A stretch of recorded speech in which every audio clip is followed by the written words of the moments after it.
नमस्कार। देश में नए साल पर एक बड़ा बदलाव टेलीकॉम सेक्टर में, या यूं कहें कि टीवी जगत में जो बड़ा बदलाव या सरकार की तरफ से बड़ा कदम नजर आया, उसमें यह था कि ग्राहकों को, कंज्यूमर्स को अब उतना ही पैसा चुकाना होगा जितना टीवी चैनल वो देख रहे हैं, जितना वो उपभोग कर रहे हैं। इस कदम के क्या मायने हैं? पहले के मुकाबले अब में क्या बदलाव होगा? क्या वो किफायती होगा, नहीं होगा? तमाम सवाल, तमाम जो शंकाएं हैं, उन सब मुद्दों पर बात करने के लिए हमारे साथ हैं telecom regulatory authority of India के chairman RS. Sharma ji. Sir, सबसे पहले धन्यवाद हमसे बात करने के लिए। धन्यवाद। एक बड़ा बदलाव है जिसमें आप जितना देखेंगे उतना पैसा देंगे। ये पूरा जो फैसला है, कदम है, सबसे पहले तो ये समझेंगे कि ये कब से लागू होगा और उसके पीछे की ये कहानी कि आपको ये जो विचार है, ये जो बड़ा कदम है, ये कहां से आया कि आपने इसको लागू किया? देखिए, बहुत अच्छे प्रश्न आपके हैं। पहला प्रश्न कि कब से लागू होगा, उसके बारे में मुझे बताना है कि ये 29 दिसंबर 2018 से लागू हो गया है। ये ज़रूर था कि जब हम लोगों ने इसकी समीक्षा की तो ये पाया कि सारे जो ऑपरेटर्स हैं हमारे, चाहे डायरेक्ट टू होम ऑपरेटर्स हैं या जो केबल के ऑपरेटर्स हैं, जिसको मल्टी सिस्टम ऑपरेटर्स बोलते हैं, उन्होंने कस्टमर से अपनी चॉइस की जो काम था उनको करना था, वो पूरा नहीं हुआ था, या वो शुरू भी नहीं हुआ था एक प्रकार से। तो हम लोगों ने 31 जनवरी तक का वक्त दिया है कि कस्टमर से वो लोग चॉइसेस उनकी ले लें और उसके बाद से 1 फरवरी से इस चॉइस को एग्जीक्यूट कर दें। तो बेसिकली इसके इम्प्लीमेंटेशन की स्थिति तो ये है। दूसरी बात जो आपने पूछी कि भाई क्या ज़रूरत थी इसको, फ्रेमवर्क को लाने की, तो देखिए 2012 से देश में डिजिटाइजेशन का दौर टेलीविज़न के सेक्टर में शुरू हुआ था।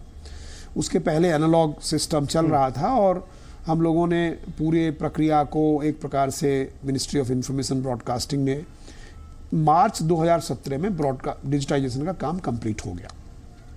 उससे ये हुआ कि अब ब्रॉडकास्टर्स ये जानते हैं कि उनके चैनल कितने लोगों ने सब्सक्राइब किए हुए हैं, ये एक्चुअल इन्फॉर्मेशन लोगों के पास उपलब्ध है।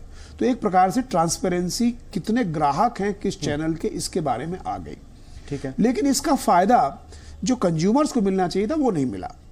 आप देखिए, केवल ब्रॉडकास्टिंग या टेलीविजन ही ऐसा सेक्टर है जिसमें ग्राहक को ये नहीं पता है कि जो सामान मैं खरीद रहा हूं उस सामान की कीमत क्या है। बिल्कुल। जितने, मान लीजिए मैं 10 चैनल देख रहा हूं तो उन 10 चैनल में कौन कौन चैनल की क्या कीमत है। आखिरकार आप किसी दुकान में जाते हैं और वहां से कुछ सामान खरीदते हैं तो आपको पता रहता है ना कि इस सामान की कीमत इतनी है, इस सामान की कीमत इतनी है। जो MRP होती है उस सामान के ऊपर लिखी रहती है, अगर वो पैक्ड सामान है तो पहली बात तो ये। दूसरी बात ये कि कस्टमर को ये नहीं पता था कि मैं जो क्या क्या सामान खरीद रहा हूँ। ये तो ऐसे ही हुआ कि आप दुकान में गए और दुकानदार ने आपके पास एक पुलंदा बांध दिया, चाहे आपको उसकी जरूरत है कि नहीं, और आप उसको लेके चले आए, उस सब के लिए पैसे दे दिए आपने। तो ये जो 2 महत्वपूर्ण चीजें हैं कि कंज्यूमर्स को, उपभोक्ता को ये अधिकार होना चाहिए कि वो जो सामान, जो चैनल देखना चाहता है, केवल उसी के लिए भुगतान करें। साथ ही साथ उसको ये अधिकार होना चाहिए कि जो चैनल वो खरीद रहा है उसकी प्राइस कितनी है। दूसरी बात जो ये इंपॉर्टेंट है समझने की कि चैनल कौन प्रोड्यूस करता है। चैनल प्रोड्यूस करता है ब्रॉडकास्टर। ठीक है। तो ब्रॉडकास्टर अगर किसी सामान को मुफ्त में बेचना चाहता है तो वो सामान उपभोक्ता के पास मुफ्त में जाना चाहिए, उसकी MRP 0 होनी चाहिए। उसी प्रकार से अगर ब्रॉडकास्टर कहता है कि मेरे इस चैनल का दाम 2 रुपया प्रति महीना है, मैक्सिमम रिटेल प्राइस, तो उपभोक्ता को वो चैनल 2 रुपया प्रति महीना या उससे कम कीमत पर मिलना चाहिए। जैसा कि अक्सर गुड्स में होता है कि MRP मान लीजिए 4 रुपया है तो कई बार 3.5 रुपये में अपना रिटेलर बेचता है उसको, कई बार 3 रुपये में बेचता है, कई बार 4 रुपये में बेचता है। तो ये जो चीजें हैं, कई बार ऐसा हो रहा था कि ब्रॉडकास्टर का तो सामान 0 में बिक रहा है, फ्री टू एयर चैनल है, उसके बाद भी उपभोक्ता को उसका चार्ज लिया जा रहा है। तो ये सारी विसंगतियां। दूसरी तरफ और आप जो प्लेटफॉर्म ऑपरेटर्स थे उनकी समस्या ये थी कि भाई जो छोटे प्लेटफॉर्म ऑपरेटर्स हैं उनको ब्रॉडकास्टर्स ज़्यादा पैसे में सामान बेचते हैं। एक चैनल 5 रुपये में उसको बेच रहा है, दूसरा जो प्लेटफॉर्म है उसको 2 रुपये में वही चैनल बिक रहा है। तो एक प्रकार से जो लेवल प्लेइंग फील्ड होना चाहिए और जो नॉन डिस्क्रिमिनेटरी ट्रीटमेंट होना चाहिए वो नहीं आ रहा था। तो जाहिर तौर पर इसमें क्या हो रहा था कि बहुत सारे लिटिगेशन चल रहे थे, बहुत सारे मुकदमे TD सेट में चल रहे हैं आपस में। तो ये जो सेक्टर है, इस सेक्टर की ग्रोथ एक प्रकार से स्टंटेड हो रही थी और ये इस पूरी व्यवस्था को एक प्रकार से पारदर्शी बनाने के लिए और एक प्रकार से नॉन डिस्क्रिमिनेटरी होने के लिए इस प्रकार का फ्रेमवर्क लाया गया। उपभोक्ता केंद्र बिंदु है जी। यूजर को आपको लगता है कि आप उसको ज्यादा एम्पावर कर रहे हैं, ज्यादा उसके पास चॉइस का बिल्कुल। वो दरवाजा खोल रहे हैं। बिल्कुल। ऐसे में पहले के मुकाबले और अब जब ये लागू होगा और जब ये स्वतंत्रता मिलेगी उपभोक्ता को, कितना किफायती होगा? क्या उसकी जेब में आप ये सस्ता पड़ेगा टीवी देखना? पहले और अब के मुकाबले में क्या फर्क देख रहे हैं? निश्चित रूप से सस्ता पड़ेगा। मैं आपसे पूछता हूं, आप ये बताएं मुझे कि आप कितने चैनल्स देखते हैं? मैं जितना बंच हम खरीदते हैं इससे पहले उतना हम नहीं देख पाते। खरीदने बात नहीं, जाहिर तौर पे आप देखिए बार्क का डेटा ये कहता है कि 90% उपभोक्ता 50 या उससे कम चैनल को या तो देखते हैं या ब्राउज करते हैं, फ्लिप करते हैं। मान लीजिए एक चैनल से दूसरे चैनल तक जाने के लिए बीच में कोई चैनल मिल गया, उसने आपको भी आपने भी उसको भी देख लिया। 50 से कम, बिल्कुल से। और आपके प्लेटफॉर्म पे 200, 250, 300 चैनल्स आते हैं। तो जाहिर है जब आप केवल उन्हीं चैनल्स के लिए पे करेंगे जिनको आप देखते हैं, तो आपका बिल तो निश्चित कम होगा। और दूसरी बात जो इंपॉर्टेंट है कि ऐसे चैनल जिनको कोई नहीं देखता या जिनको बहुत कम उपभोक्ता देखते हैं, वो चैनल भी दिए जा रहे हैं उपभोक्ता को। उससे क्या हो रहा है कि जो नेटवर्क की कैपेसिटी है वो कैपेसिटी चोक हो रही है। आपने बड़े बड़े बुके बना दिए और बुके बना के उस बुके में 50 चैनल है, उस 50 में से मात्र 2 ही चैनल उपभोक्ता देखना चाहता है, तो 50 की जगह वो ले रहा है एक प्रकार से आपके नेटवर्क में। तो वैसी स्थिति में जो चैनल जिनको बहुत कम लोग देखते हैं अपने आप ही गायब हो जाएंगे।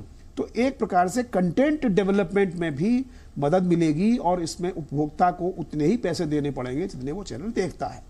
और अभी भी आप देख रहे होंगे कि बहुत सारे ब्रॉडकास्टर्स ने कुछ दिनों में ही काफ़ी कीमतें गिराई हैं और धीरे धीरे हमको तो लगता है कि काफ़ी परिवर्तन और काफ़ी फर्क पड़ेगा। TRAI ने भी अपने वेबसाइट पर एक एप्लीकेशन बनाया है। अच्छा। जिस एप्लीकेशन में आप अपने चैनल्स कौन कौन से देखेंगे और उनका बिल कितना होगा ये भी आप देख सकते हैं, उससे टेस्ट कर सकते हैं कि आपका बिल बढ़ेगा या घटेगा। और मेरा विश्वास है कि आपका बिल घटेगा। उपभोक्ता को यहाँ से क्या कदम उठाने होंगे, उसको क्या ऐसा करना होगा या क्या उसके लिहाज से होगा कि वो समझ पाए कि अब मुझे पहले मुकाबले ये बदलाव आ गया है और अब मुझे इस तरीके से अपने चैनल को जो सेलेक्ट कर रहा है उसका जो कीमत अदा करना है। तो बेसिकली उपभोक्ता के नज़रिए से उसको क्या कदम उठाने चाहिए कि वो इसका वाकई में उसका फायदा उठा पाए? देखिए, बहुत अच्छा प्रश्न है। पहली बात तो एक फ्रेमवर्क को समझने की आवश्यकता है। अब हमने क्या किया है कि जो चैनल है वो एक प्रकार से कंटेंट है, राइट? और जो पाइप है, आपका जो कनेक्शन है, वो एक प्रकार से पाइप है, कैरेज है। ठीक है। तो कैरेज और कंटेंट को हमने एक प्रकार से अनबंडल कर दिया। ऐसे समझिए इसको कि पहले आप जब टेलीफोन अपने घर में लेते थे तो आपको टेलीफोन का रेंटल लगता था। भाई इतना 200 रुपया महीना किराया लगेगा, उसमें 200 कॉल या 300 कॉल आप फ्री में कर सकते हैं, यही था होता था। तो अभी जो वर्तमान व्यवस्था की गई है उसमें 2 कंपोनेंट हैं। एक कंपोनेंट है नेटवर्क कैपेसिटी फी, जिसको आपका ये कनेक्शन चार्ज, जिसको आपका ये रेंटल, तो आपके यहाँ जो लगा हुआ है कनेक्शन उसका 130 रुपया MRP प्लस टैक्सेस आपको प्रति महीना देना पड़ेगा। उस 130 रुपए का जो पाइप आपने ले लिया, उस पाइप में आप 100 चैनल ले सकते हैं कोई भी। और वो चैनल अगर फ्री के चैनल होंगे तो आप फ्री टू एयर होंगे तो आपको 130 रुपए से अधिक कुछ नहीं देना पड़ेगा। लेकिन अगर आप उसमें देखेंगे कि 4-5 चैनल आपने पे वाले ले लिए या 10 ले लिए, तो जो पे चैनल की कीमत होगी वो आपको 130 के अलावा देनी पड़ेगी। ठीक है। एक बेसिक व्यवस्था है। इसलिए अब कंज्यूमर को देखना है कि वो कौन कौन से चैनल चुनना चाहता है। और जैसे मैंने कहा कि 100 चैनल से कम में ही सबका काम चल जाएगा। जब अनलेस आप बहुत ज़्यादा चाहते हैं कि भाई मैं सारे के सारे चैनल देखूं तो अलग बात है। लेकिन जिन चैनल को आप देखना चाहते हैं उनको देखेंगे तो 100 के भीतर ही आपका काम हो जाएगा। और अगर वो 100 चैनल कंप्लीटली फ्री हुए, फ्री टू एयर हुए, तब तो आप 130 रुपया मैक्सिमम, 130 रुपया अधिकतम बता रहा हूं मैं आपको। और अगर मान लीजिए आपने कुछ चैनल उसमें पे लिए तो 130 रुपया प्लस उनकी जो MRP है वो MRP या उससे कम ये देना पड़ेगा। तो कस्टमर को आप चॉइस करनी है, अपनी चॉइस इंडिकेट करनी है अपने लोकल केबल ऑपरेटर को या DTH ऑपरेटर को कि हम कौन से चैनल देखना चाहते हैं। और ये अपनी जो चॉइस है, ये अपनी इच्छा है, उस इच्छा को 31 जनवरी से पहले कस्टमर्स को देना होगा। उसके बाद 1 फरवरी से उनकी जो इच्छा, उनका जो चॉइस है वो एग्जीक्यूट हो जाएगी। ओके सर, इसमें आप कंज्यूमर को जो किंग मान रहे हैं, मैं छोटे शहरों के लिहाज से बात कर रहा हूँ। बड़े शहरों में मैं मोबाइल के जरिए पता कर लूँगा, मेरे को टीवी में विज्ञापन आ रहा है, मैं समझ में आ रहा है। छोटे शहरों में ये जानकारी लोगों तक जाए, वो इस पूरे प्रक्रिया को समझ पाएँ, उस दिक्कत को या इस चैलेंज को कैसे? देखिए, बहुत अच्छा प्रश्न आपने अभी भी किया। ये बहुत जरूरी है बिल्कुल कि उपभोक्ताओं को जानकारी कैसे हो। तो एक तो हमने कई सारे काम किए हैं। पहला काम ये किया है कि जो प्लेटफॉर्म ऑपरेटर्स हैं, चाहे वो DTH हो या MSOs हो, उनका एक चैनल 999 नंबर का चैनल हमने कहा है कि भाई उसको उपभोक्ता की इंफॉर्मेशन डिसेमिनेशन के लिए आप रिजर्व कर दीजिए। ठीक है, जिससे कि आप जो है उपभोक्ता को पता चलेगा कि कौन कौन से चैनल्स हैं, उनकी कीमत क्या है, और उनके अगर पैक्स भी बना के दे रहे हैं लोग तो पैक्स की कीमत क्या है। तो चैनल 999 पे आपको सारी जानकारी जी 999। और उसके अलावा आपको अपने टेलीविजन के स्क्रीन पे प्रत्येक चैनल की कितनी MRP है जो ब्रॉडकास्टर डिक्लेयर कर चुका है, वो MRP आपको दिखाई पड़ेगी। और आप देख रहे होंगे कि बहुत से हर चैनल पे वो चैनल फ्री है या उसकी क्या MRP है, जिसको हम इलेक्ट्रॉनिक प्रोग्राम गाइड कहते हैं। वो इलेक्ट्रॉनिक प्रोग्राम गाइड के मार्फत हर कस्टमर को जानकारी मिलेगी। उसके अलावा TRAI ने भी अपना एक कॉल सेंटर चालू किया है, जहां पर उनके अगर कोई प्रश्न हो तो वो देख सकते हैं। उसके साथ साथ हमने सारे ऑपरेटर्स को कहा है, चाहे वो DTH ऑपरेटर हो या जो आपके MSOs हो, कि अपने यहाँ भी अपना एक कॉल सेंटर अपना चलाइए और कॉल सेंटर पर उपभोक्ताओं की चॉइसेस भी लीजिए। बहुत से लोगों ने ऐप्स बनाए हैं जिनके माध्यम से लोग अपना सेलेक्ट कर सकते हैं। देखिए, एक बात तो जानने की है कि आखिरकार अभी वर्तमान में आप अपना कोई कनेक्शन ले रहे हैं टीवी का, तो कोई ना कोई एग्रीमेंट तो होगा ही, कोई ना कोई संवाद तो आपका होगा ही अपने लोकल केबल ऑपरेटर से। बिल्कुल बिल्कुल। तो जाहिर है वही लोकल केबल ऑपरेटर जो आपको पहले जिसने प्लान दिया था, उसने वो कोई प्लेटिनम है या गोल्ड प्लान है, जगह तरह तरह के जो पैक्स थे पहले, वही चीज तो अभी भी है, दे रहा है, वो आपको देगा। तो उसका काम है कि आपसे आपकी चॉइस ले। और क्योंकि हर चैनल की MRP निश्चित है, तो वो आपको ठग नहीं सकता। वो ये नहीं कर सकता कि भाई आप 2 रुपए का चैनल है, आपको 4 रुपए का मिलेगा। तो ये जो बेसिक जो इश्यूज हैं कि कस्टमर को इंफॉर्मेशन और ट्रांसपेरेंट इंफॉर्मेशन मिले, ये बेसिक इश्यूज हमने इस फ्रेमवर्क में सॉर्ट आउट किए हैं। और हमने ये व्यवस्था की है माध्यम से, आपके माध्यम से भी हम कहना चाहते हैं आपके व्यूअर्स को कि लोग अपने जो अधिकार है आपका चैनल चुनने का, उसका इस्तेमाल करके एक बार आप उसको दे दें। दूसरी बात जो कस्टमर को समझने की बात है वो ये है कि भाई कुछ लोग समझते हैं अच्छा चलिए इस चैनल को भी हम खरीद ले, पता नहीं कब हम देखना चाहें इसको। तो उसके लिए आपको पहले से उसको होल्ड करने की जरूरत नहीं है। जब आपका मन करे उस समय आप अपने जो प्रोवाइडर है आपको SMS भेजिए। आप तो ये फ्लेक्सिबिलिटी भी रहेगी, बिल्कुल फ्लेक्सिबिलिटी रहेगी। और आपको जब चैनल खरीदते हैं तो वो चैनल भी महीना भर बिलिंग साइकिल चलेगा। इस महीने मैंने 10 चैनल खरीदे पेड, उसका 50 रुपया होगा, मैं 50 रुपया दूंगा।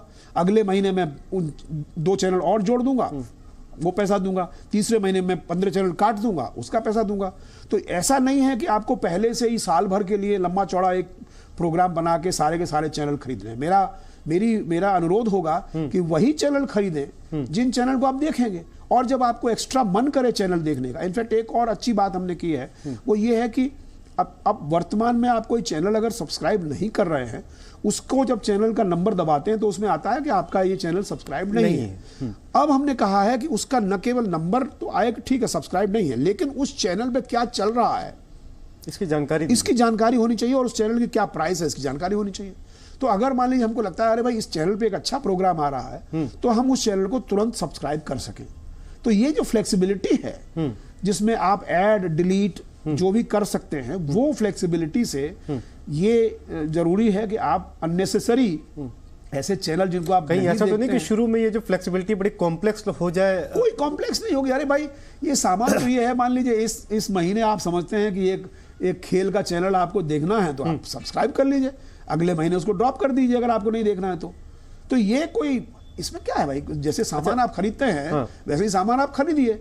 इसमें अलग क्या है? और दायरे में सभी रहेंगे, केबल वाला भी रहेगा और डीटीएच वाला भी। सारे लोग दायरे में रहेंगे, सारे लोगों को ये कोई अधिकार किसी को नहीं है कि कस्टमर को ठग सके या कस्टमर से ज़्यादा प्राइस दे सके। सारी की सारी व्यवस्था ट्रांसपेरेंट है और मेरा विश्वास है कि लोग देखेंगे कि जब उनके चैनल नहीं चल रहे हैं या जो ऐसे चैनल जिनको जबरदस्ती कस्टमर को दिया जा रहा है, कस्टमर नहीं ले रहा है, तो जाहिर है उनकी भी समस्याएं खड़ी होंगी, वो भी अपने। तो इससे क्या होगा? इससे अच्छा कंटेंट डेवलप होगा, इससे जो लोग अच्छे जो चैनल्स हैं वो ज़्यादा प्रसिद्ध होंगे, वो ज़्यादा आगे चलेंगे, जो बेकार से हैं वो ड्रॉप होंगे और नया कंटेंट आएगा, कैपेसिटी जो चोक्ड हो रही है वर्तमान में वो खत्म होगी। तो ये बहुत सारे परिवर्तन होंगे इसमें। अभी आपने इसमें जो 130 रुपए के गणित की बात करी, आप ये करें कि कस्टमर को कोई ठग ना ले, लेकिन ये भी देखने में आ रहा है कि जो मिनिमम 130 रुपीज़ का जो पे करना होगा, उसमें कई ऑपरेटर ये भी कह रहे हैं कि जी आपको पे चैनल्स भी इसमें शामिल होंगे या फ्री टू एयर ही चैनल शामिल होंगे। ये बड़ा एक कंफ्यूजन की स्थिति है कि 130 रुपए में आखिर मिलेगा क्या? केवल एफटीए जो फ्री टू एयर है, 130 रुपए में आपको एक पाइप मिलेगा, ठीक, जिस पाइप में 100 चैनल आप फ्लो करा सकते हैं, ठीक है? वो दोनों किस्म के होंगे, वो कोई भी चैनल हो, उससे पाइप जो है चैनल को डिस्टिंग्विश नहीं कर रहा है। 130 रुपए में 100 पाइप 100 चैनल आपके जा सकते हैं, ठीक है। और वो 100 चैनल अगर फ्री हो तो 130 रुपया, और अगर मान लीजिए उस 100 चैनल में 90 चैनल फ्री है और 10 चैनल आपने पे किए, उन 10 चैनल की कीमत 20 रुपया है, तो आपको देना पड़ेगा 130 प्लस 20। अच्छा, तो स्पष्ट हो गया, चैनल की कीमत अलग। हाँ। एक झोला आपके पास है, बाजार में जाइए आप, झोला आपने खरीद लिया 130 रुपए का, ठीक है। उस झोले में 100 आइटम आ सकते हैं। किसी दुकान पर जाए आप और दुकानदार कहे कि भाई सारे के सारे फ्री में बिक रहे हैं मेरे आइटम, तो 100 आइटम उसमें भर लीजिए और चुपचाप चले आइए, 130 रुपए में काम चल जाएगा। लेकिन आपने मान लीजिए कहा एक दुकान से फ्री वाले 9 आइटम उठा लिए, दूसरी दुकान से 5 आइटम कुछ पेमेंट वाले उठा लिए, उनका पेमेंट कर दीजिए, तीसरी वाली दुकान से फिर फ्री उठा लिए तो उसको मत पेमेंट कीजिए। तो आप चैनल की कीमत और पाइप का साइज और उस पाइप की कीमत दोनों अब एक प्रकार से अलग अलग हो गई, इसमें कोई कंफ्यूजन की बात नहीं है। और आपको पूरी स्वतंत्रता है कि इस 100 पाइप में 100 के जो चैनल का पाइप है आपके पास, उस पाइप में आप क्या लेना चाहते हैं। पूरा का पूरा पेमेंट वाला सामान लेना चाहते हैं, पेमेंट वाला लीजिए, कुछ बुके लेना चाहते हैं वो बुके ले लीजिए, कुछ फ्री लेना चाहते हैं फ्री ले लीजिए। और अगर आप चाहते हैं कि भाई 100 में मेरा काम नहीं चल रहा, तो आप 25 और जोड़ लीजिए, पाइप की कैपेसिटी बढ़ा दीजिए, अब पाइप को थोड़ा बड़ा कर दीजिए, तो 20 रुपया एक्स्ट्रा पेमेंट करने पर आपको 25 की कैपेसिटी और मिल जाएगी, ठीक है। तो अब आप 125 चैनल ले लीजिए, उस 125 चैनल में आप 150 रुपया उसको दीजिए चैनल कैपेसिटी फी, और उसके बाद 125 में जो भी आप पेमेंट वाले लेंगे कुछ उनका पैसा अलग पेमेंट कर दीजिए, सिंपल बात है। तो इसलिए इसमें कोई कंफ्यूजन की गुंजाइश नहीं है। कुछ लोग आपको ये कहें कि नहीं आप फ्री टू एयर नहीं ले सकते हैं, गलत है, आप पे नहीं ले सकते, गलत है, आप बुके लेंगे, अला कार्टे नहीं ले सकते, वो गलत है। आप कस्टमर के पास पूरी चॉइस है। मतलब मेरा ऑपरेटर नहीं सुन रहा, मान लीजिए मेरा ऑपरेटर नहीं सुन रहा या मेरा डीटीएच प्रोवाइडर जो है वो उस तरीके का मेरे को वो स्वतंत्रता नहीं दे रहा और मुझे उसकी शिकायत करनी है, अब उपभोक्ता कहाँ जाएगा और कंप्लेन कहाँ करेगा? हाँ, देखिए बहुत अच्छी बात आपने कही कि देखिए पहली बात तो ये समझ लीजिए कि एक प्रकार से इसका महत्व एक कानून का महत्व है, बिल्कुल, इसलिए सारे लोगों को इसको पालन करना होगा, बिल्कुल। लेकिन अगर कोई स्टेक होल्डर इसका पालन नहीं करता है, मान लीजिए लोकल केबल ऑपरेटर आपको नहीं मान रहा है इस चीज को, उसकी शिकायत आप जो है डीटीएच ऑपरेटर से कीजिए, जो डीटीएच नहीं वो जो आपका जो एमएसओ है उनसे कीजिए। तो एक व्यवस्था ऑलरेडी प्लेस में है कि कंज्यूमर का कंप्लेंट रिड्रेसल कैसे होगा, ये सारे के सारे जो स्टेक होल्डर्स हैं उनको ये व्यवस्था करनी है। अगर मान लीजिए कोई कंज्यूमर ले रहा है कोई चैनल और उसकी ज्यादा कीमत वसूली जा रही है एमआरपी से, उसकी कंप्लेंट वो जो डीटीएच ऑपरेटर से करे या उसकी कंप्लेंट एमएसओ से करे, उसकी कंप्लेंट ब्रॉडकास्टर से भी कर सकता है। और अगर कोई कंप्लेंट नहीं सुने और सबकी कंप्लेंट करनी है तो हम लोग मौजूद हैं, हम लोग मौजूद हैं, हमारा कॉल सेंटर है, तो वो व्यवस्था चलेगी।